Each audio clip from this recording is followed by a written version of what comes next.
আসসালামু আলাইকুম। আজ 20 সেপ্টেম্বর 2025 শনিবার। শুরু করছি চেঞ্জ টিভি প্রতিদিনের গল্প অনুষ্ঠান। দর্শক, আপনাদের সঙ্গে রয়েছি আমি ইমতিয়াজ আহমেদ। শুরুতেই সংবাদ শিরোনাম। অবশেষে খোঁজ পাওয়া গেল ডক্টর জাফর ইকবালের মাঠে নেমেছেন বিশেষ প্ল্যান নিয়ে।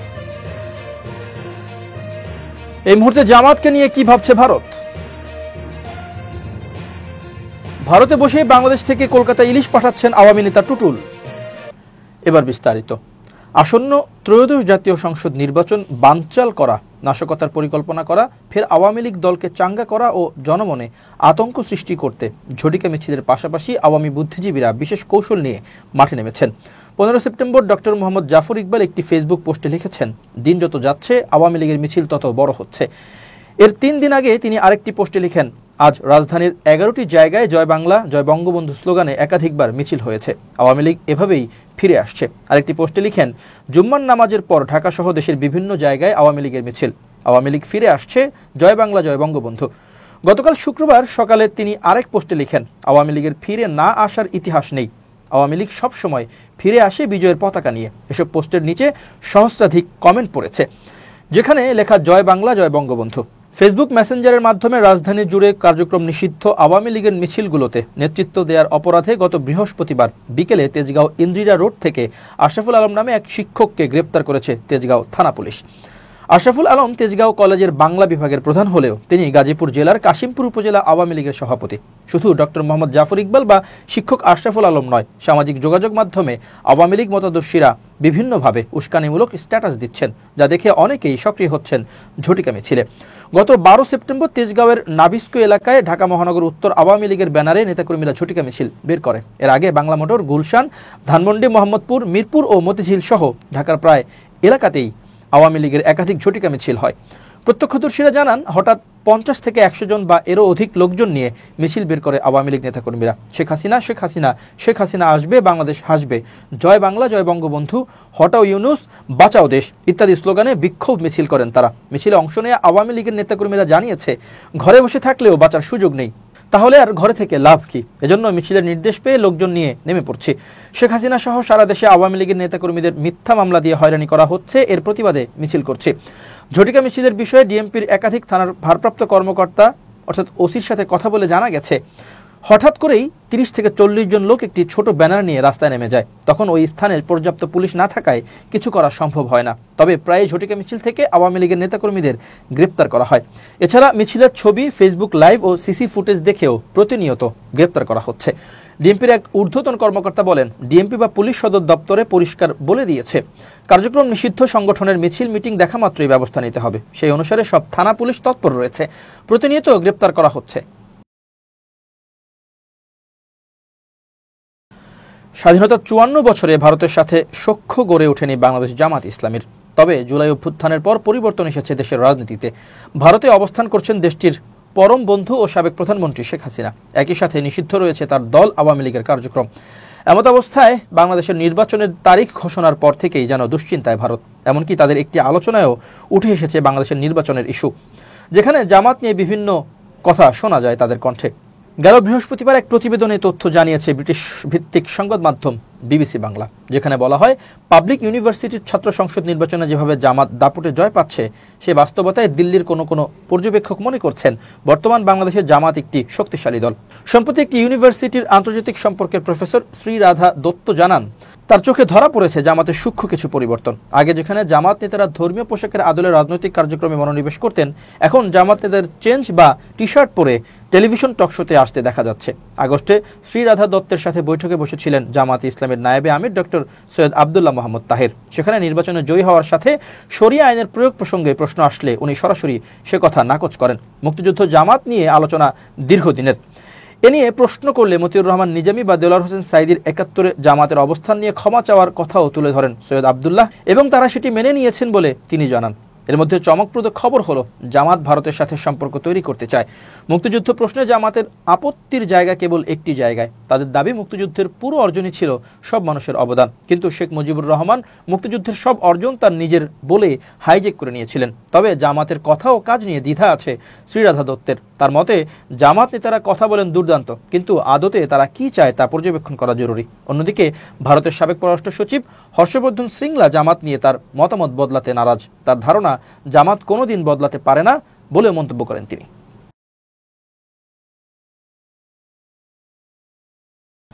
দৈনিক যুগান্তরের আক্তার ফারুক শাহিন এর অনুসন্ধানে প্রকাশিত প্রতিবেদন থেকে জানা যায়, এক দুটি নয় 4টি লাইসেন্সে ভারতে ইলিশ রপ্তানির অনুমতি পেয়েছেন আওয়ামী লীগ নেতা নীরব হোসেন টুটুল।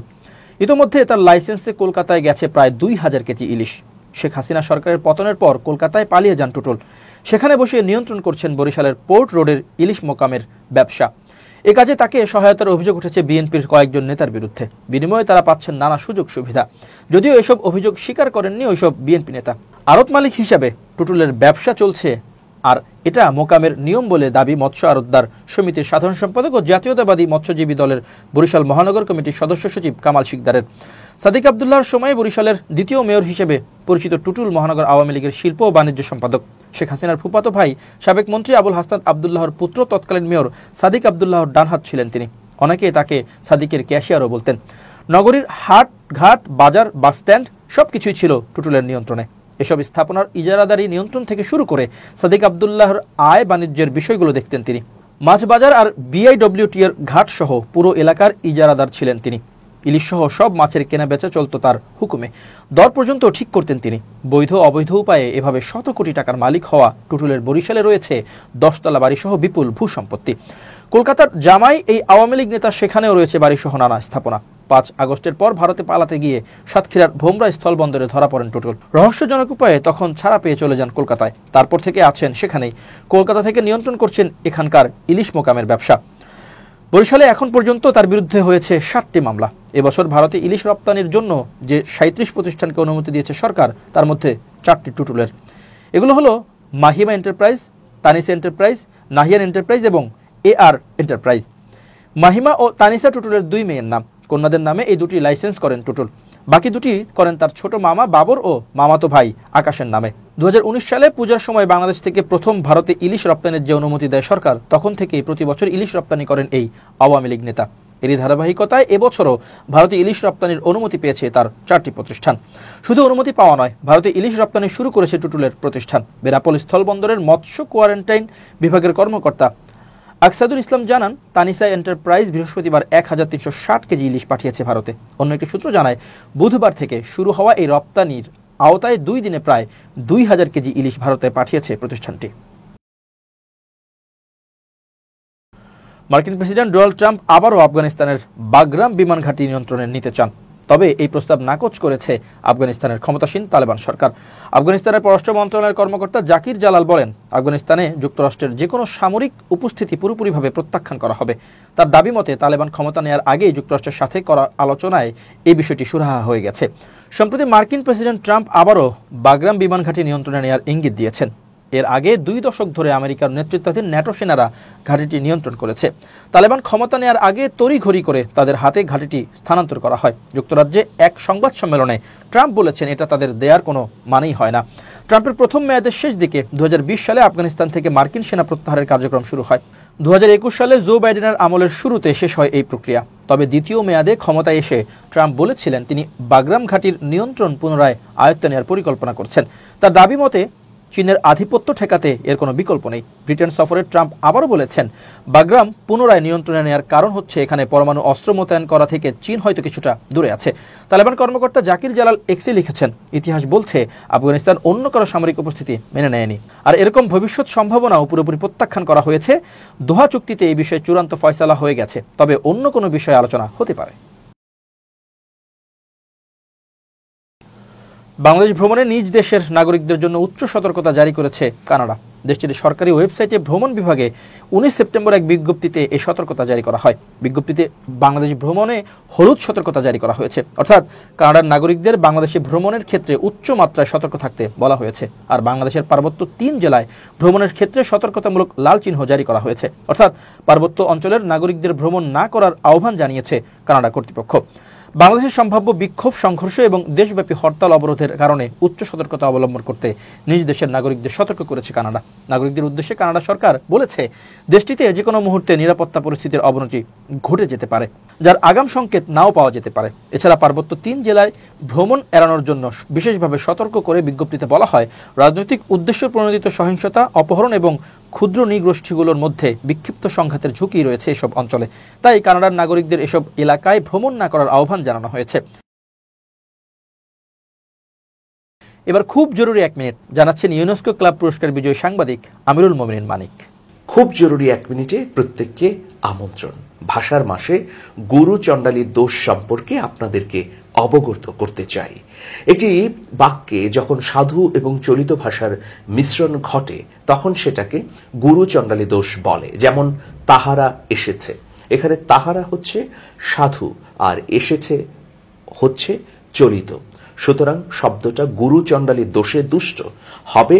তারা এসেছে অথবা তাহারা আসিয়াছে। আসুন ভাষার মাসে এই একটি দোষ হলেও তা থেকে আমরা মুক্ত থাকি। ভালো থাকবেন, শুভেচ্ছা নিরন্তর। এবার দেশের বাইরের খবর। স্পেন, আয়ারল্যান্ড ও নরওয়ের পর ইউরোপের আরেকটি দেশ পর্তুগাল এবার ফিলিস্তিনকে রাষ্ট্র হিসেবে স্বীকৃতি দিচ্ছে। 21 সেপ্টেম্বর আনুষ্ঠানিকভাবে এই স্বীকৃতি দেওয়া হবে বলে এক বিবৃতিতে জানিয়েছে দেশটির পররাষ্ট্র মন্ত্রণালয়। খবর রয়টার্সের। পর্তুগালের পররাষ্ট্রমন্ত্রী পাওলো রাঙ্গেল গত সপ্তাহে যুক্তরাজ্য সফরে গিয়েছিলেন। সেখানে সাংবাদিকদের তিনি জানিয়েছিলেন, ফিলিস্তিনকে রাষ্ট্র হিসেবে স্বীকৃতি দেওয়ার ব্যাপারটি লিসবনের বিবেচনায় রয়েছে। পররাষ্ট্র মন্ত্রণালয়ের বিবৃতিতে বলা হয়েছে, ফিলিস্তিনের স্বীকৃতির দাবিতে আগামী সপ্তাহে নিউ ইয়র্কে উচ্চ পর্যায়ের সম্মেলনকে সামনে রেখেই এ পদক্ষেপ নিচ্ছে লিসবন। পর্তুগাল ইউরোপের 27টি উন্নত দেশের জোট ইউরোপীয় ইউনিয়নের সদস্য। এই জোটের অল্প কয়েকটি সদস্য রাষ্ট্র ফিলিস্তিনকে রাষ্ট্র হিসেবে স্বীকৃতি দিয়েছে। ইইউ জোটের সদস্য সুইডেন ও সাইপ্রাস আগেই ফিলিস্তিনকে স্বীকৃতি দিয়েছিল। গাজায় হামাস ইসরায়েল যুদ্ধ শুরু হওয়ার পর 2024 সালের মে মাসে ফিলিস্তিনকে স্বীকৃতি দেয় স্পেন। তারপর আয়ারল্যান্ড এবং নরওয়েও স্পেনকে অনুসরণ করে। ইইউ জোটের 4র্থ দেশ হিসেবে ফিলিস্তিনকে স্বীকৃতি দিতে যাচ্ছে পর্তুগাল। লিসবন অবশ্য এ ব্যাপারে সতর্ক অবস্থান নিয়েছে। পররাষ্ট্র মন্ত্রণালয়ের বিবৃতিতে বলা হয়েছে, ইসরায়েল ফিলিস্তিন সংঘাত ইস্যুতে ইইউ যে অবস্থান নেবে তাকে সমর্থন করবে লিসবন। আগ বাড়িয়ে কোনো পদক্ষেপ নেবে না দেশটি।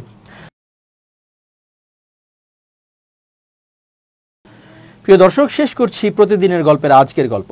changetv.press বাংলাদেশের ইউটিউব জার্নালিজমের অগ্রদূত।